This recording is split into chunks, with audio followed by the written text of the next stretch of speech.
Oh yeah, one more thing. Just trailing off the last video I did. I've mentioned before how the first real serial killers rose from the upper class, where the virus had free reign to play out all its desires. Gonna take a look at Dracula, and we see Elizabeth Bathory, the bloody countess, from the same area of Eastern Europe. Like I've said, the virus, which we've called Bornavirus, the animal virus in the human genome,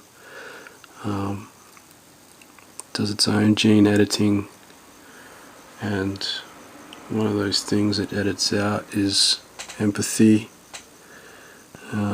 which King David Icke always is trying to tell you. These psychopaths that are in control, if you look at the traits of the psychopath, charm, all that stuff, yeah, the traits of the psychopath are all our leaders, all of them, because you simply don't get into that position anyway, without adhering to the rules of that game. But we're going to analyse Dracula, and we know a lot of the goths do anyway. Blood is the life. We know the connection to the religious stories there, and it goes even deeper than even most people acknowledge. We're going to have a look at that now. Introduce you to the assassin. One of the first sort of introductions. Now, like, these old school Masons have a point, not spreading knowledge to profane. Essentially, this knowledge is for specific people, but it's good to share and not indulge in power or secrecy. It's just become an indulgence, originally probably for protection for themselves, but it's gone too far. Got to bring it all out in the open now. No more secrets. Embrace the new openness. Let there be no more lies between us, type thing. So we've seen how Da Vinci, although there's the what do you call it? That recognition there upon contact with one of these venomous females. Sorry, so sorry. But anyway, Da Vinci wasn't duped. If you watch my other vids, you'll understand, hopefully. And he was able to continue his work, thankfully, for all of us. A lot of, our modern stuff comes from him. Medical research, technological. It's pretty much the granddaddy of the modern age. I don't know why he went so hard. I think possibly those monsters in that cave scared him and thought we have to advance to keep up with them, because they might be coming up sometime in the future, you never know. Surprise. We're not alone. Okay, I'll play this clip just to get you familiar with it. Check it, yo, check it. Do you believe in destiny? That even the powers of time can be altered for a single purpose.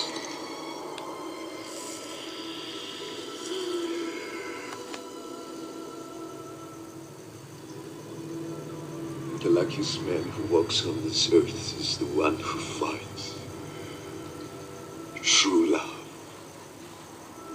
You found Mina? I thought she was lost. We're to be married as soon as I return. Are you married, Count? Sir, are you married? I was married once. Ages ago, it seems.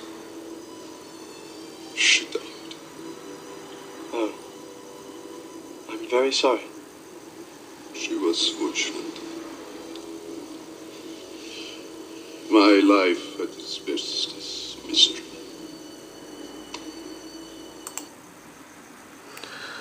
Okay, so it's a sad tale. I did attempt to read Dracula, and like the Bible, it's written in a series of journals. It's not like it's linear, but it's yeah, not like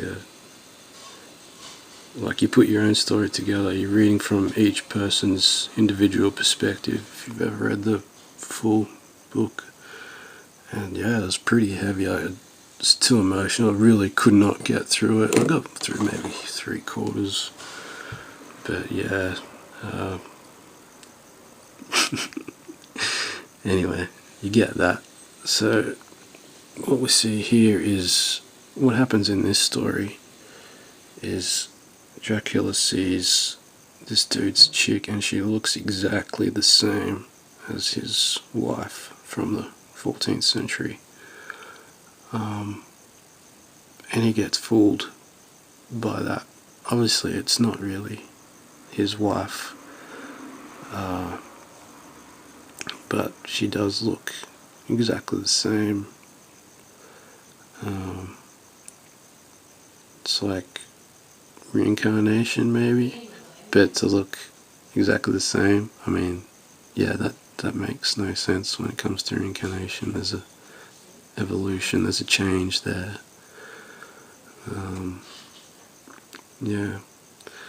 So, and that was what brought Dracula's downfall in the end, was falling for this woman. So yeah, like I said, the stories, like this one particularly, we're obsessed with it. It stayed with us for a reason, these myths. It's older than Bram Stoker. It crosses the vampire, crosses all religions. I mean, most continents and places. Rakshasa from India. Yeah, they call them Strigoi in Romania. But yeah, there's massive vampire fear in the 17th century. And this story of Dracula would never have been known if it wasn't for one monk that he set free. So he had a deal there, and that monk was set free because he told Dracula something. He told Dracula the truth about something, and yeah, somehow they built a trust, and he just killed everyone in his path. I mean, to do that, to impale people, even your own people, you either have to have a direct knowledge of something or a lack of empathy to do that, because, you know, no one can really... I mean, he's had a hard life, but yeah, I mean,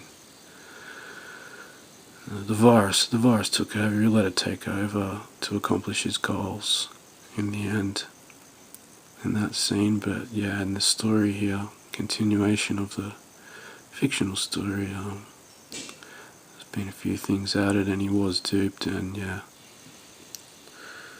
the assassin in nature, beware, it's everywhere. But going back to that Voynich and the manly women, in the tomb of Tutankhamun, we see also the face, the golden face does not match the face of the Pharaoh in there because we know what he looks like through modern reconstructions of the corpse. Now this is a female face. We know the mask section, not the headdress, but the actual mask is female. We can see by the tunnels in the ears, the males did not have earrings and tunnels. I mean, they do now, but yeah, in those times it was not their style. We know Akhenaten's line, mainly himself and his offspring, his true offspring, were androgynous, and that's what we're going to kind of look at. So in the Voynich we've seen manly women, but we're going to see the real, not Tutankhamun, but Tutankhaten, the real pharaoh. Was a womanly man. He had a feminine aspect which was related to divine feminine consciousness and fertility. Even though he was a male, he could still be considered queen bee. Now, he was whole in himself. He was made whole. Let's just say that he was a balanced being, correctly balanced.